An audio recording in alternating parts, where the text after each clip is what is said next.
Assalamualaikum warahmatullahi wabarakatuh. Apa kabar sahabat motivasi? Semoga keadaan sehat dan sukses selalu. Pada saat ini di Indonesia banyak sekali orang-orang yang membuat bisnis, dan itu merupakan satu keuntungan yang luar biasa bagi negara ini.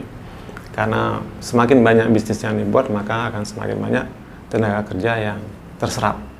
Dan orang-orang yang membuat bisnis adalah orang-orang yang membuat keuntungan.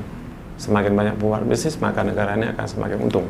Negara ini akan semakin kuat seperti negara Jepang, Amerika, dan Cina. Belajar bisnis bisa dilakukan di mana saja. Nah, sekarang ini banyak sekali seminar-seminar bisnis yang pembicaranya adalah orang-orang sukses dalam bisnis.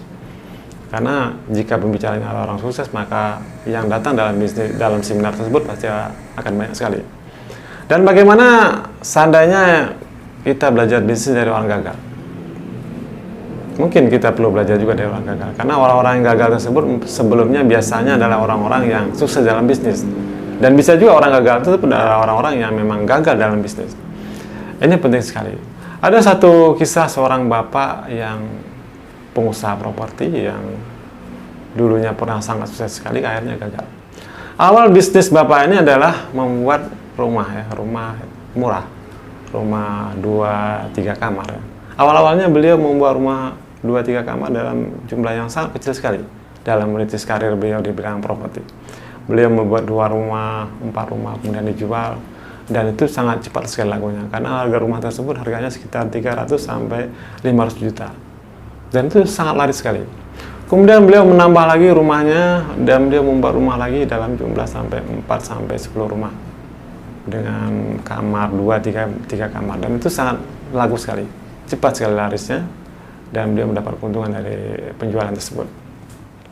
Kemudian beliau menambah lagi jumlah rumah yang dibuat, tambah lagi sampai 20 sampai 50 unit rumah, bahkan 100 unit rumah, dan beliau menjualnya sangat mudah sekali karena harga rumah tersebut murah, sekitar 300 sampai 500 dan ada yang 700 juta, dan itu cepat sekali.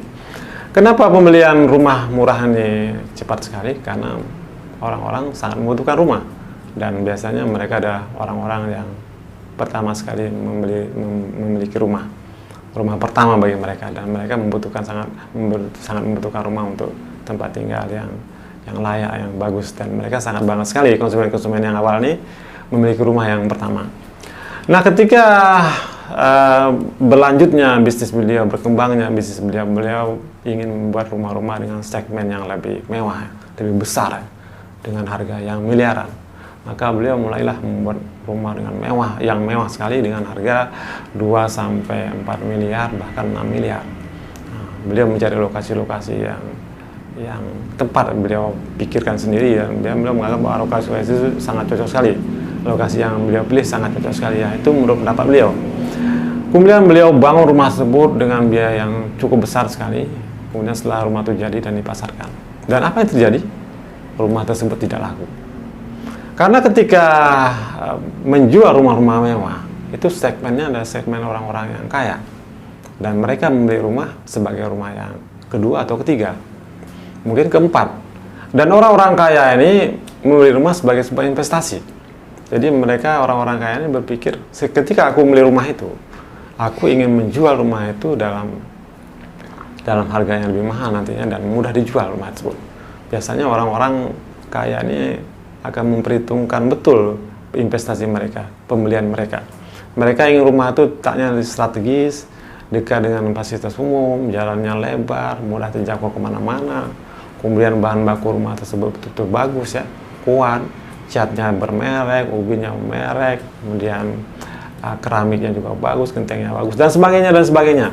Jadi orang-orang kaya, orang-orang yang membeli rumah untuk yang rumah kedua, ketiga, yang sifatnya investasi, mereka ingin rumah itu betul-betul bagus. Mereka tidak mau tertipu, tapi bapaknya sepertinya membuat rumah mewah dalam kualitas yang biasa-biasa saja, dan akhirnya tidak laku. Nah, ini adalah pelajaran penting bagi kita. Jadi kita perlu juga belajar dari orang-orang yang gagal supaya kita tidak gagal. Penting kita mendengarkan cita-cita dari orang-orang yang gagal. Jadi jangan sampai orang-orang yang gagal ini kita abaikan begitu saja.